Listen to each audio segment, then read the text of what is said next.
Welcome to Postgame on the Pitch. My name is Jackson Feltz of Sports Radio 950 KGR. Joining me to talk about the Sounders' 3-0 victory tonight over the San Jose Earthquakes, Andrew Harvey of Sportspress Northwest, also the voice of S2, and just like on Wednesday night, calling the game tonight for radio. Andrew, great job on the call. I was in the halftime area there listening to your highlight calls, and you're sounding good, man. So I assume that the 3 goals also were pretty darn fun to call as well. Thanks, man. I appreciate it. You know, I actually pulled Cristian Roldan aside after the match and said, "Hey, Cristian, just by the way, I called the last 2 games doing play-by-play, so thank you so much for providing me such great material to work with." Mazvita, Maraire from the Facts, also joining us here for Postgame on the Pitch. Guys, we have a fun match to talk about. This is the Sounders' 3rd consecutive victory in MLS play. Brings them above 500 for the first time this season at 8-7-6. This is a team who now goes on to LA. We'll talk about that towards the end of this video. But Andrew, let's start off with Cristian Roldan. On Radio Cascadia Live this week, you predicted a Cristian Roldan hat trick, so I will bow to you. You all laughed. You all laughed. We did. And I know that sound, Maz. And go ahead, Mystic. Tell us, Mystic. I see the powers of clairvoyance return. I know you're going to say, well, he didn't finish it off, did he? He almost had 4. I mean, he has a couple feet away. He has a world-class header on service in from Nuhu that David Bingham. I mean, that's divine intervention type stuff. So clearly, the universe does not want, Cristian Roldan to get too big a head too quickly after his first men's national team call-up. But Maz, you got to admit, he looks like a different player, having come back from national team duty. I mean, he always had that potential, but I think something about being there and getting sent home unlocked something in Cristian Roldan. Let me tell you, Mr. Wizard, you are now the Wizard, right?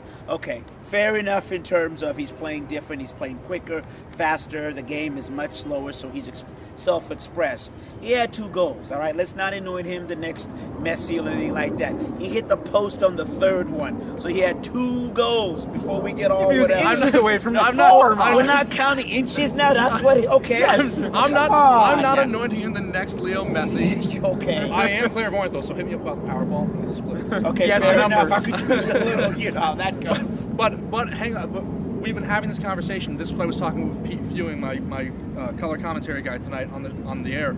Was we've been talking so long about, man, when Cristian Roldan gets there, when he hits that point, and I'm just saying it's starting to feel like this could be what him hitting that point looks like when it's going to become the player with all that potential into the player that every other team in the league is scared of. Okay, well, you don't have to sit behind the Wizard, behind the wall to figure that out. You have nailed it. The fact that he's much quicker, he's playing way better, and he is at his apex. This is what we're waiting for. And I don't need you to crystal ball to figure that out. Well, another thing that this team is excelling on right now is with Kelvin Leerdam. His first start for the Sounders was tonight.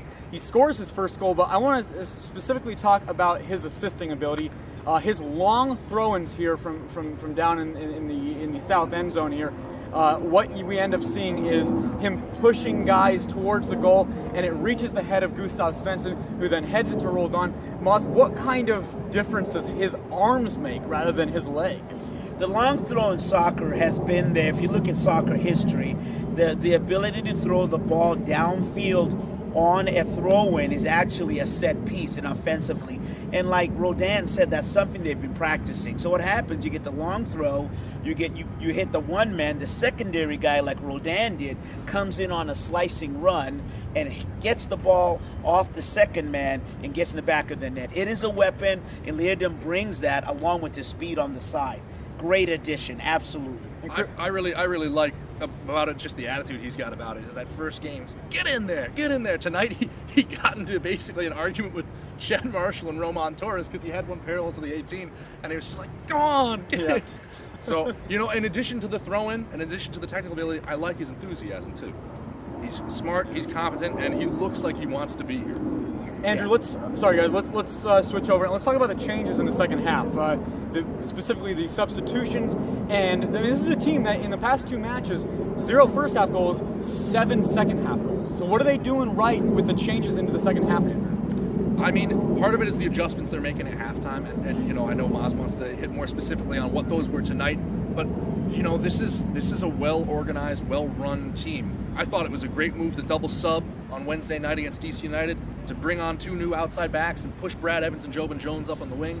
And then tonight, it was tactical savvy to kind of know that you're going to have to play your way into this game. San Jose club on a terrible string of recent results. They've conceded, I think, 12 now in their last 3 league matches. And, you know, because they got trounced 5-1 by New York and 4-2 at Atlanta as well. So maybe that's only 11. Math. It's a lot of goals. It's a lot of goals. It's a lot of goals, right? And this is a club that didn't have much confidence, and they came in. They didn't pack it in defensively, but they were playing conservatively, and so they just kind of had to let the game come to them a little. Right. Maz, what about Jordy Delem tonight and Gustav Svensson in the midfield? Ozzie's still out, and meanwhile you have Cristian Roldan moving up to the 10. Their job in the midfield, you know, both offensively and then defensively. I mean, for me, going back, and Andrew, you chime in, but for me, I thought that the play on the outside kind of opened up the field, so those two guys really did a good job of staying home, Dilem and also I think they did a really good job of staying in the middle, marking up and keeping the shape. Yeah, absolutely. I think Jordy Delem probably had his best game as a Sounder so far.